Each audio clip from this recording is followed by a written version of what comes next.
हाय, माझं नाव जगदीश. मी अलिबाग डिजिटलमधून बोलत आहे. आज आपण बघणार आहोत LG मध्ये दोन व्हरायटी. म्हणजे एक व्हरायटी आहे तुम्हाला QLED आणि दुसरी बघता तर तुम्हाला मिनी LED. ह्या दोघांमध्ये तुम्हाला फरक सांगतो. दोघांपैकी बेटर बघायला गेलं तर हा मला बेटर आहे. का तुम्हाला फीचर सांगतो.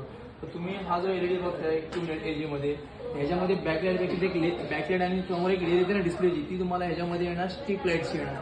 आणि ह्याच्यामध्ये बघताय मिनी LED म्हणजे कसा मला आपण गुच्छा बोलू शकतो, एकत्र गुच्छा असतो LED तो तुम्हाला ह्याच्यामध्ये भेटणार.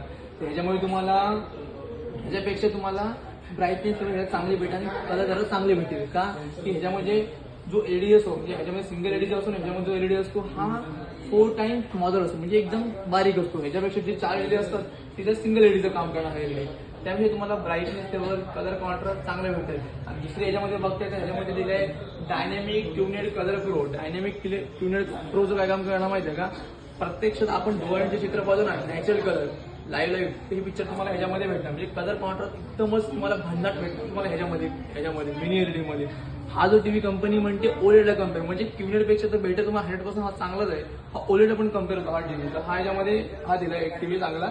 दुसरा बघते ह्याच्यामध्ये अल्फा 8 जनरेशन 2 हा याला प्रोसेसर येतो. आणि ह्याच्यामध्ये तुम्हाला AI प्रोसेसर 4K पण दिला जातं. AI प्रोसेसर 4K काय काम करणार, नॉर्मल चॅनल जे पाहता ना तुम्हाला हा अपस्केल करतो 4K मध्ये. तर नॉर्मल टीव्ही कसं बघताय ना, नॉर्मल 4K वगैरे हा ह्याच्यामध्ये HD चॅनल बघते एवढा तुम्हाला पिक्चर क्लॅरिटी इनहॅन्स होत नाही. तर हा तुम्हाला QLED मिनी LED हा काय करतो 4K हा पिक्चर क्लॅरिटी तुम्हाला इनहॅन्स करतो. ओके, हा झाला ह्याच्यामध्ये. दुसरा बघू शकता वेब बॉय ऑपरेटिंग सिस्टम सगळ्यात बेस्ट फायदा काय पडतो. वेब हा ऑपरेटिंग सिस्टम LG स्वतःची आहे, थर्ड पार्टी याच्यामध्ये ऍप्लिकेशन चालत नाही. ह्याचा फायदा काय पडतो तुम्हाला माहिती आहे का? जे तुम्हाला युजेस ऍप्लिकेशन आहे ते तुम्हाला बिल्ट इन दिलं, अननेसेसरी ऍप्लिकेशन तुम्हाला डाउनलोड करायची गरज नाही. आणि दुसरी गोष्ट याच्यामध्ये तुम्हाला दिलंय कर्सर, म्हणजे हा माऊस सारखी सिस्टम दिलंय. त्याचा फायदा काय पडतो, तुम्हाला बटन दाबायची गरज नाही, फक्त स्क्रोल करायचंय. युट्यूबवर वगैरे नेटफ्लिक्स, म्हणजे लहान पोरामध्ये ते वयस्करपर्यंत तुम्हाला यूजसाठी हा सुटेबल टीव्ही आहे. हा याच्यामध्ये ऍडव्हान्स भेटतो. आणि दुसरी गोष्ट बघताय याच्यामध्ये दोन्ही सिस्टम दिले. हल्ली अँड्रॉइड टीव्हीला बघताय ना, ते सिस्टम आता स्मार्ट टीव्हीला पण फीचर दिले. जसे की त्याच्यामध्ये डॉल्बी विजन, डॉल्बी ॲटमॉस दोन्ही पण तुम्हाला सपोर्ट दिले. तर तुम्हाला याच्यामध्ये डॉल्बी ॲटमॉस बघताय, डॉल्बी साऊंड सिस्टम वगैरे बघितलं ना, तर ह्याला अटॅच केला तर तुम्हाला सिनेमा हॉलला कसं एक आवाज घुमतो चांगला, तसं आवाज तुम्हाला याच्यामध्ये आवाज घुमतो चांगला आवाज.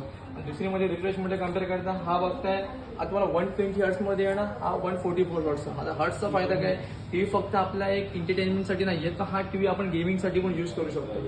कारण की ह्याच्यामध्ये तुम्हाला गेमिंगसाठी, नंतर मग एक मोशन बोलतो ना आपण, एखाद्या वेळेस क्रिकेट मॅच बघतो बरोबर, एखादा बॉलिंग जर बॉल टाकतो बॉलर, त्याच्यामध्ये बॉलचा जो बॅट्समॅन सिक्स मारतो त्याच्या मोशन असतं, म्हणजे त्याच्यामध्ये तुम्हाला क्लॅरिटी ह्यामध्ये चांगली क्लॅरिटी भेटेल. त्यामुळे तुम्हाला ब्लरच भेटेल, म्हणजे ब्लर भेटणार नाही. 120 हर्ट्स इनफ असतो, पण 144 हर्ट्समध्ये तुम्हाला क्लॅरिटी इनहॅन्स होते, मोशन तुम्हाला चांगले भेटेल. आणि गेमिंगसाठी हा बेस्ट टीव्ही आहे. तर सजेस्ट करीन, जर तुम्हाला बजेटमध्ये ओलेड नसेल तर मी QLED आणि मिनी LED मध्ये बघते, तर हा तुम्हाला बेस्ट टीव्ही आहे.